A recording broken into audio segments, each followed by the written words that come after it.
मैंने चैप्टर 1 आपको प्रोवाइड कर दिया है। चैप्टर 1 के जितने भी मोस्ट इंपॉर्टेंट क्वेश्चन मैंने आपको बताए थे वो सारे मैंने एक्सप्लेन कर दिए। आपका काम बस यही है कि अब उन क्वेश्चनों को प्रैक्टिस करो। जब तक आप प्रैक्टिस करोगे आधे घंटे में मैं आपको चैप्टर 2 प्रोवाइड कर दूंगा। ठीक है, आप मेरे साथ जुड़े रहो। एक ही रात आपके पास बची है, कल पास हो जाओगे। बस मेरी आपके साथ बस यही उम्मीद है। जो मैं आपको प्रोवाइड कर रहा हूँ आप उसकी प्रैक्टिस करो अच्छे से। ठीक है, आधे घंटे में ये करो, मैं आपको दूसरी वीडियो भी प्रोवाइड कर देता हूँ। Hi viewers, welcome back to DNA classes Udhampur by Khan sir. जैसे मैंने आपको बोला था कि रियल नंबर्स का जो आपके इंपॉर्टेंट क्वेश्चन होंगे एक्सरसाइज 1.1 के 1.2 के, वो मैं आपको कंप्लीट कराऊंगा। 6 नंबर का ये पूरा। अगर आपने इतने से क्वेश्चन कर लिए तो आपके 6 नंबर कंप्लीट हो जाएंगे। ठीक है, क्लियर है? तो चलिए स्टार्ट करते हैं। यहाँ मैंने आपको बोला था क्वेश्चन नंबर 2 आपको करना है, जिसमें आपको एचसीएफ और एलसीएम बोला गया 510 और 52 का। क्लियर है? क्या बोला गया? 510 और 52 का आपको क्या निकालना है? एचसीएफ निकालना। क्लियर है?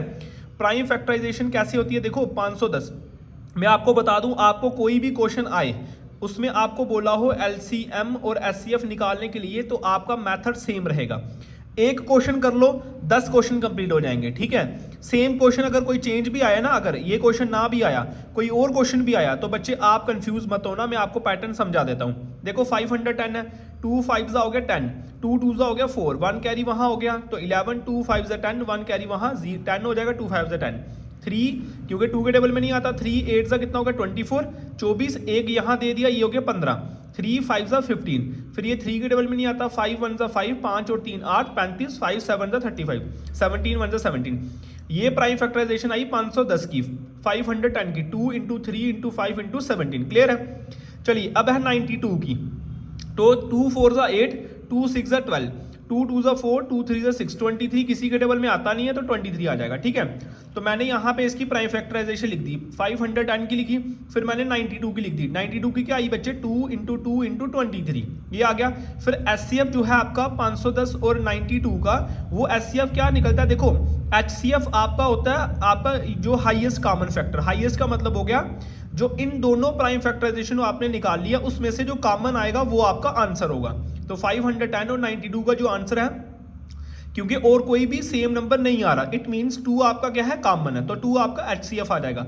मगर एलसीएम के साथ ऐसा नहीं होता। एलसीएम में आपको ना जैसे 2 इंटू 2, ये 2 सेम था, एक बार ही लिखा, और ये वाला 2 आपको लिखना पड़ता है। बाकी जितने भी डिजिट है वो सारे के सारे लिखने हैं। देखो ये 2 बार है, 2 2 का 4 आ गया, इंटू ये 3 भी आपको लिखना है, ये 5 भी आपको लिखना है, 17 भी लिखना है, ये 23 भी लिखना है। तो ध्यान रखना है एलसीएम कैसे निकलता है। एलसीएम निकलता है जब आप सारे डिजिट को साथ में लो, फिर इन सब की मल्टीप्लाई, 3 5 15, 2 2 4, 15 4 करोगे, 17 करोगे, 23 करोगे, तो आपका आंसर आ जाएगा 23460। मगर आगे बोला गया वेरीफाई भी करो। इस क्वेश्चन के अंदर क्या था? वेरीफाई। तो वेरीफाई का आपका एक फॉर्मूला है, product of 2 number. Product of 2 number का मतलब होता है जो आपको क्वेश्चन में दिए होंगे, और equals to LCM into HCF. LCM और एचसीएफ आपने निकाल दिए, एलसीएफ आया 2, एलसीएम आया 2 4 3 6। अगर इन दोनों को मल्टीप्लाई करके सेम नंबर आ रहा है, इट मींस आपका जो क्वेश्चन है वो ठीक है। होप सो आपको क्लियर हुआ होगा। एक और क्वेश्चन है आपका, कौन सा वाला? 91 और 210 वाला। वो क्वेश्चन भी आप कर सकते हो, सेम मेथड से करना है। अब आप जब भी प्रैक्टिस करोगे ना, तो क्वेश्चन नंबर 2 आपने पूरा कंप्लीट करना है बच्चे। उसमें पार्ट 2 भी और 3 भी, मतलब फर्स्ट भी करना है, थर्ड भी करना है। मैंने अभी आपको कराया, वो कराया क्वेश्चन नंबर 2 का सेकंड पार्ट। ठीक है, सेम फर्स्ट भी करना है और थर्ड भी करना है, मिस मत करना, तीनों पार्ट अच्छे से करना। ठीक है, फर्स्ट पार्ट अच्छे से हो गया। ठीक है, फिर था नेक्स्ट जो पार्ट था 1.1 का, मैंने बोला था क्वेश्चन नंबर 4। तो क्वेश्चन नंबर 4 आपका कौन सा है? क्वेश्चन नंबर 4 है, गिवन दैट एचसीएफ आपको दिया गया 306657 किसके बराबर? 9 के बराबर। मतलब एचसीएफ किसके बराबर? आपका 9 के बराबर। Find LCM equals to 306657। तो आपका जो फॉर्मूला बनता है वो बनता है LCM into HCF equals to product of 2 number. तो एलसीएम मुझे नहीं दिया है, तो मैंने ऐसे ही रखा, क्योंकि मुझे एलसीएम फाइंड करना है। बोले ना फाइंड एलसीएम, तो 9 आ गया आपका। एचसीएफ की जगह कितना आएगा? क्योंकि बोले ना 2 नंबरों का एचसीएफ जो है वो 9 है, तो 9 आ गया equals to product of 2 number, मतलब इन दोनों की मल्टीप्लाई। इन दोनों की मल्टीप्लाई लिखी 306 into 657, LCM as it is रहा। फिर मैंने किया 3 3 9, 3 1 3 0, 3 2 6, फिर दोबारा किया 3 1 3, 3 3 हो गया मेरा कितना 102 है ना, 3 3 9 1 कैरी वहाँ 3 4 12 बचा 34 इंटू 657। इन दोनों की मल्टीप्लाई करूंगा मेरा आंसर आ जाएगा। ठीक है, आपने अपने साथ ना कैलकुलेटर ले जाना है, सिंपल कैलकुलेटर जो है वो आप अपने साथ ले जाना, वो अलाउड है आपको, तो कैलकुलेशन जो भी होगी वो आराम से करना। ठीक है, फिर था आपका क्वेश्चन नंबर फर्स्ट एक्सरसाइज का क्वेश्चन नंबर 5 और 6। ठीक है, अब दोनों क्वेश्चन कर लेते हैं। चेक वेदर 6 की power n can and with the digit 0 for any natural number n। इसमें एक 6n है और एक 4 की पावर n भी है। ध्यान रखना दोनों क्वेश्चन आपके सेम है, 6 की पावर n आएगा 4 की पावर n आएगा, कंफ्यूज नहीं होना है, सारे सेम है, बस 6 की जगह पे क्या आ जाएगा 4 आ जाएगा। सबसे पहले 6 की power n is divisible by 5। कहता है 6 की पावर n का मतलब हो गया उसके फैक्टर जो बनते हैं वो बनते हैं 2 इंटू 3, तो 2 इंटू 3 आपका 5 के साथ डिविजिबल नहीं हो सकता। प्राइम फैक्टर्स अगर हम 6 की पावर n का करें तो वो बनता है 2 इंटू 3, क्योंकि 6 का डिविजिबल क्या है 2 इंटू 3, 2 3 का कितना हो गया 6 power n। It is clear that कि प्राइम फैक्टराइजेशन जो 6 की पावर n है इसमें ना याद करने वाला, रट्टा मारने वाला है, तो रट्टा मार लो। ठीक है, there is no place for 5, chance बड़े कम है इस क्वेश्चन के आने के। ठीक है, मगर फिर भी हो सकता आ जाए। जो हमारी अजम्पशन थी कि 6 की पावर n डिजिट डिविजिबल हो रहा है 5 के, कहता है जो हमने अजम्पशन करी थी वो क्या थी, रॉन्ग थी। Hence there exist no natural number n for which 6 की power n and with digit 0। ये आपको क्या करना है, ये आपको रट्टा मारना है। ठीक है, चलिए उसके बाद मैंने आपको कहा क्वेश्चन नंबर 6 एक्सरसाइज 1.1 का, तो एक्सप्लेन वाई ये डिजिट दी है ये डिजिट दिया। उन्होंने बोला क्या ये कंपोजिट नंबर है, तो मैंने बताया it can be observe that. जब मैंने इसको ऑब्जर्व करा ना तो ये बीच में प्लस का साइन है, इस तरफ मल्टीप्लाई इस तरफ मल्टीप्लाई, तो मैंने ये पूरा नंबर लिखा। तो बच्चे जो ये प्लस था ना, मैंने इन दो, क्योंकि प्लस के इस तरफ भी 13 है उस तरफ भी 13 है, इन दोनों में से इनको मैंने कॉमन कर दिया। जब मैंने कॉमन करा तो ब्रैकेट में क्या आया, ये 7 आया, ये 11 आया, और 13 की जगह क्योंकि 13 कॉमन है तो इस 13 की जगह क्या बचेगा 1 बचेगा, प्लस बचेगा, और 13 की जगह क्या बचेगा 1 बचेगा। 13 इंटू 7 11 का 77 प्लस 1 का 1, 77 1 कितना हो गया 78। 13 को और 78 के फैक्टर आपको इसी तरह से निकाले 78 के फैक्टर। ठीक है, तो ये दोनों फैक्टर 13 इंटू, आप अगर यहां तक भी रखोगे तो भी इनफ है, तो भी चलेगा, मगर आप आगे कर लेना। तो 78 के जो फैक्टर है वो 13 इंटू 6 बनता है। तो मैंने बता दिया ये बहुत सारे फैक्टर बन रहे हैं ना, देखो 6 के भी 2 इंटू 3 बन जाएगा। तो मैंने कहा जिसके बहुत सारे फैक्टर होते हैं उसको कंपोजिट नंबर कहते हैं। तो मैंने बता दिया ये जो नंबर है वो कंपोजिट नंबर है। अब दूसरे को भी चेक करो, दूसरा आया 7 इंटू 6, देखो प्लस के इस तरफ भी 5 है, ये देखो 5, और प्लस के इस तरफ भी 5 है, तो 5 कॉमन कर लो, बाकी सारे यहाँ पे लिख दो। मगर याद रखना इस 5 की जगह, क्योंकि ये कॉमन हो गया, इसकी जगह पे आपको क्या लिखना है 1, और इस 5 की जगह भी 1, तो सबको मल्टीप्लाई करें तो 108 और प्लस 1 109 आ जाएंगे। इट मीन्स इसको भी डिवाइड कर सकते हैं आगे फर्दर, तो मैं बोलूंगा 2 फैक्टर आगे, इसका मतलब ये है कि ये भी क्या है कंपोजिट नंबर है। तो आपकी जो एक्सरसाइज आपकी जो थी 1.1 थी वो खत्म हो गई। इतने ही क्वेश्चन उसके थे जो इंपॉर्टेंट थे। ठीक है, आगे अगर आपको कोई भी एलसीएम वाला क्वेश्चन आता है बच्चे, एलसीएम या एचसीएफ वाला कोई भी क्वेश्चन आएगा ना, आप सारे कर दोगे। आपको कोई भी क्वेश्चन बोला होगा कि भाई आप एलसीएम निकाल के दो, इसी मेथड से आपको करने हैं। प्राइम फैक्टराइजेशन लेना है, 2 नंबर होंगे, 3 नंबर होंगे, 4 नंबर जो भी होंगे, आपको उसका प्राइम फैक्टराइजेशन इसी तरह से निकालना। बच्चे ध्यान रखना कोई भी अगर एलसीएम और एचसीएफ का क्वेश्चन आएगा इसी तरह से करना है। सबसे पहले प्राइम फैक्टराइजेशन, फिर एचसीएफ निकालना है, फिर एलसीएम निकालना है। अगर बोला होगा वेरीफाई तो वेरीफाई कर लेना, अदरवाइज यहीं पे इसका आंसर आ जाएगा। होप सो आपको ये पहली वाली जो एक्सरसाइज थी वो क्लियर हुई होगी। अभी है आपकी एक्सरसाइज 1.2, इसका ये जो क्वेश्चन नंबर 3 ये है ना √3, ये एग्जाम्पल है।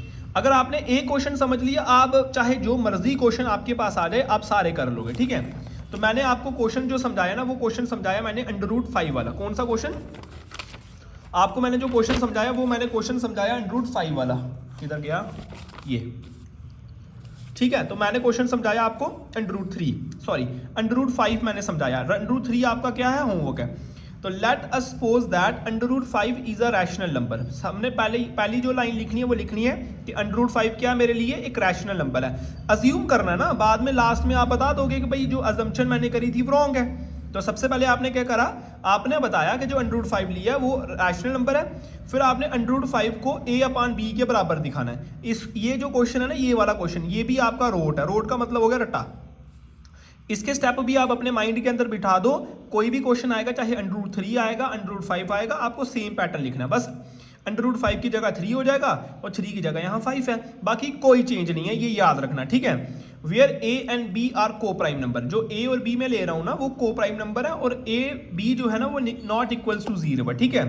फिर मैंने करा इन दोनों साइड जो इक्वल्स टू के इस तरफ और इक्वल्स टू के इस तरफ है इनको स्क्वायर करा, square on both side we get, तो 5 अंडरूट 5 का ये अंडरूट जो था वो कट गया और इधर आ गया ए का स्क्वायर बी का स्क्वायर, तो ये क्या बना, ये बी मैंने ना ये बी मैंने एक शॉर्टकट कर लिया, ये बी मैंने वहां शिफ्ट किया इक्वल्स टू के उस तरफ, तो डिवाइड वाला कहां जाता है मल्टीप्लाई में, तो आएगा 5b का स्क्वायर इक्वल्स टू a का स्क्वायर, ये आ गई आपकी फर्स्ट इक्वेशन।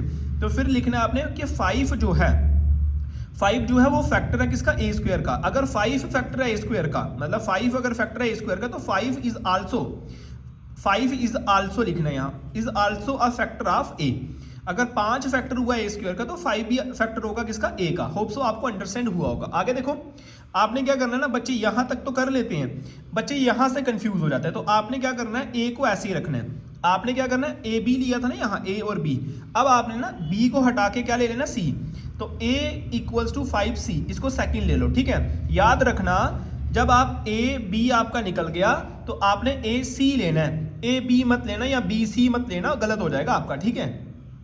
तो a किसके बराबर आ गया 5c, इन फर्स्ट इक्वेशन में ले लेते हैं। a किसके बराबर था, यहाँ देखो a किसके बराबर था, यहाँ 5b स्क्वायर के बराबर था, ठीक है। तो मैंने क्या करा, यहाँ पे स्क्वेयरिंग करा, ध्यान रखना यहाँ पे स्क्वेयरिंग करा है, ऊपर ही कर लो ना, यहाँ स्क्वेयर करोगे तो a का स्क्वायर आ जाएगा, a का स्क्वायर, और यहाँ पे a स्क्वायर की जगह क्या आएगा 5b का स्क्वायर, तो 5b square equals to 5c का whole square, square both side करा, ये एज इट इज रहा 5 का स्क्वायर, क्योंकि ये स्क्वायर b का लगा ना आपका, ये आपने ये उतारा, a स्क्वायर की जगह क्या आया 5b स्क्वायर, मगर यहाँ पे तो होल स्क्वायर बनेगा, तो 5 से कितना बना 25c का स्क्वायर, तो b स्क्वायर इक्वल्स टू 5, ये 5 अगर ऐसे आए ना ये 25 के नीचे आ जाएगा, तो 5 1 जा 5 5 जा, तो क्या बचेगा 5c स्क्वायर, थर्ड आ गया। तो मैंने जैसे यहाँ लिखा था 5 is a factor of a square, यहाँ भी वही लिखा कि 5 is a factor of b square and 5 is also a factor of b, 5 b square का भी फैक्टर है और 5 b का भी फैक्टर है, ठीक है। क्लियर है आपको, क्लियर है। चलिए आगे अगर मैं देखूं इसको, आगे अगर मैं इसको कंटिन्यू करूं तो मैं बोलूंगा फ्रॉम फर्स्ट इक्वेशन सेकंड और थर्ड जो मैंने इक्वेशन निकाली उसमें 5 is a common factor of a and b। इतना लिखने की आपको जरूरत नहीं है, आप सीधा लिखना कि जो कंट्राडिक्ट जो मैंने अज्यूम करा था यहाँ पे, जो मैंने यहाँ पे अज्यूम करा था कि 5 जो है एक रैशनल नंबर है, वो आपको बताना है कि सो अवर अजम्पशन इज रॉन्ग, सीधा लिख देना, ये कचरा कुचरा लिखने की कोई जरूरत आपको नहीं है, ठीक है। आप सीधा लिखोगे तो भी आपको मार्क्स मिल जाएंगे। तो आपने क्या लिखना है, इसके बाद क्या लिखोगे आप, सीधा लिखना from first second third we get, तो आपने वी गेट करा तो आपको पता लगा कि जो कंट्राडिक्शन थी वो फैक्टर जो था वो क्या था, को प्राइम वाला, वो अजम्पशन जो थी वो रॉन्ग थी, तो हेंस √5 इज इर्रेशनल नंबर। क्या है √5 इर्रेशनल नंबर। ऐसे ही अगर √3 आया आपको तो यहाँ पे √3 आएगा, यहाँ पे 3 आएगा, यहाँ 3 is a factor of a square, 3 is a factor of a आएगा, यहाँ पे आपका 3 आएगा, यहाँ 3 आएगा, यहाँ 3 आएगा, यहाँ पे 3 आएगा, तो ये क्या होगा, यहाँ पे 3 का स्क्वायर, यहाँ 3 का स्क्वायर 9 बन जाएगा, यहाँ 3 आएगा, 3 नीचे बनेगा, तो यहाँ पे जो 5 बना यहाँ पे क्या बनेगा 3, तो यहाँ भी 3 is a factor of b square, 3 is a factor of b square. आसान है, आपको नंबर चाहे कोई भी आए आपको मेथड तो यही लगाना, इसीलिए आप इसको रट्टा मार लो, जो मर्जी कर लो, कल आपका पेपर है, आपको ये भूलना नहीं चाहिए, ठीक है। उसके बाद आपका जो क्वेश्चन है ना बच्चे, वो क्वेश्चन है आपका क्वेश्चन √5 हो गया, √3 हो गया। अब है क्वेश्चन नंबर 2। क्वेश्चन नंबर 2 में ना मैंने कुछ पार्ट बोले थे आपको। क्वेश्चन नंबर 2 है आपको prove that 3 + 2 √5 is irrational number. Suppose करो हमने ये वाले क्वेश्चन तो कर लिए कि सिंगल वाला आएगा तो कैसे करेंगे, अगर आपको डबल आया, कोई भी डबल आ जाए, सपोज करो आपको एक क्वेश्चन तो आना ही आना है, जो मर्जी कर लो, क्योंकि 6 नंबर का चैप्टर है तो 2 आपको एमसीक्यू आ जाएंगे, हो सकता है एक आपको एमसीक्यू आए, एक 3 नंबर का क्वेश्चन आ जाए, तो वो एक शफलिंग करके उन्होंने डालना ही डालना है। लेट अस अज्यूम दैट कि जो 3 + 2 √5 है वो क्या है आपका, वो एक रैशनल नंबर है, such that 3 + 2 √5 equals to a/b। वैसा ही करना है, कोई मैथड अलग नहीं है, ध्यान रखना, ठीक है। देखो आप कि 3 + 2 √5 किसके बराबर, a/b। जैसे आपने पीछे वाले क्वेश्चन में किया था, आपने बताया था कि अब आपका जो √5 है वो a/b के बराबर है, यहाँ भी वही किया आपने दोनों नंबरों को ले लिया और बताया कि इक्वल है a/b के। सब क्वेश्चनों में ऐसे ही होगा। फिर a/b जो है वो को प्राइम नंबर है। फिर आपका क्या करना है ना, आपने देखो लेफ्ट हैंड साइड में ना सिर्फ √5 बचाना है, बाकी सारे वहां शिफ्ट कर देने। तो मैंने क्या करा, मैंने ये जो 3 का प्लस का था उस तरफ लेके क्या बन गया माइनस का, फिर मेरा 2 √5 आ गया और b की क्रॉस मल्टीप्लाई हुई तो a - 3b/b आ गया। दैट इज जो √5 है वो ऐसे रहा, ये जो 2 है ना मल्टीप्लाई वाला, ये कहाँ चले जाएगा आपका डिवाइड में, तो ये कहाँ आ जाएगा 2b, ऐसे बनेगा 2b √5 equals to a minus 3b upon, क्योंकि ये मल्टीप्लाई वाला कहाँ जाएगा डिवाइड में। तो आपने सिर्फ ये ध्यान रखना कि इस तरफ आपका अंडर बचे। तो मैंने अब इसको सॉल्व करना, मैंने कहा a और b इंटीजर है, फिर मैंने कहा a और माइनस 3b इंटीजर है, फिर मैंने कहा 2b भी इंटीजर है, मगर जो √5 है ना, जो √5 है ना, वो आपका रैशनल, वो आपका क्या है, वो इरैशनल है। वो मतलब वो रैशनल आपका नहीं है, सारे रैशनल है ना, ये भी रैशनल है, ये पूरा नंबर आपका रैशनल आ रहा है, और √5 इज आल्सो रैशनल। मगर मैं कहूंगा बट दिस कंट्राडिक्शन, जो मैंने ये बताया कि ये रैशनल है, ये जो कंट्राडिक्शन थी, ये फैक्ट जो था वो इरैशनल था, तो हमारी जो अजम्पशन है वो क्या हो गई, रॉन्ग हो गई। ठीक है, क्लियर है, इसको लिखने की भी आपको जरूरत नहीं है। ठीक है, क्योंकि ऊपर मैंने बता ही दिया। ठीक है, तो मैंने बताया कि जो अजम्पशन मैंने करी थी वो क्या थी, वो गलत थी, ये क्योंकि अंडर वाले जितने भी होते हैं वो इरैशनल है। इसके बाद आपने ना ये वाला क्वेश्चन भी, ये वाला क्वेश्चन भी, और ये 3√2 वाला, और एलसीएम एचसीएफ के कोई भी क्वेश्चन होंगे ना, आप बस सीख लेना इस क्वेश्चन की, इसके अकॉर्डिंग करना है आपको बच्चे। मैंने आपको बता दिया सबसे पहले अगर 1 का 2 का 3 का बोला हो, आपको सबसे पहले ऐसे प्राइम फैक्टराइजेशन निकालनी है, आराम से आप कैलकुलेटर का यूज कर लो। देखोगे 2 के टेबल में 510 आता कि नहीं आता, 3 के टेबल में आता कि नहीं आता, 4 के टेबल में आता कि नहीं आता, कंफ्यूज मत होना। ठीक है, थोड़ा 2-3 मिनट लगेंगे कम से कम यार, कम से कम आपको 20 नंबर मिलेंगे। 20 नंबर अगर आगे, 20 एमसीक्यू के आगे 40 नंबर अगर आगे, तो 40 में आप मेरे को बताओ, 40 में अगर मेरे को बताओ आपके नंबर तो सीधे सीधे 52 53 बन जाएंगे ना, बहुत है, जो उन बच्चों के लिए जिनको कुछ आता नहीं है। तो प्राइम फैक्टराइजेशन करके एलसीएम और एचसीएफ आपको आना चाहिए, फिर वेरीफाई करना भी आपको आना चाहिए। ठीक है, चलिए ये था चैप्टर नंबर 1। अभी बस थोड़ी देर के बाद आप ये क्या करो, आप बस इसको देखो नहीं, आप कॉपी के ऊपर प्रैक्टिस करो इस पूरे चैप्टर को। मैं तब तक आपके लिए चैप्टर नंबर 2 लिखता हूं और उसको फिर आपको मैं बताऊंगा और फिर उसको अपलोड करता हूं थोड़ी देर के अंदर अंदर। ठीक है, तब तक आप बस मेरे साथ जुड़े रहो। आप तब तक क्या करो, चैप्टर नंबर 1 को पूरा कर लो अच्छे से, जो मैंने आपको प्रोवाइड किया ना, क्वेश्चन बाय क्वेश्चन आप करते जाओ बच्चे, जैसे मैंने आपको बताया वैसे आप करते जाओ, तो आपका क्या होगा, पूरा सिलेबस जो होगा, कम से कम पास होने वाला सिलेबस कवर हो जाएगा आपका। ये जो चैप्टर नंबर 1 है ये कंप्लीट हो गया। अब मैं आपको कराऊंगा चैप्टर नंबर 2 के ये वाले क्वेश्चन। ठीक है, ये वीडियो मैं अपलोड कर रहा हूँ, आप इस वीडियो में सारे क्वेश्चन अच्छे से निकालो, मैं आपको तब तक ये वाली वीडियो अपलोड करता हूँ। ठीक है, ये वाली वीडियो मैं अपलोड करने वाला हूँ अभी, आप इसको अच्छे से निकालो, फिर ये वाली भी आपको मिल जाएगी, फिर आगे वाली भी आपको मिल जाएगी। ठीक है, चलिए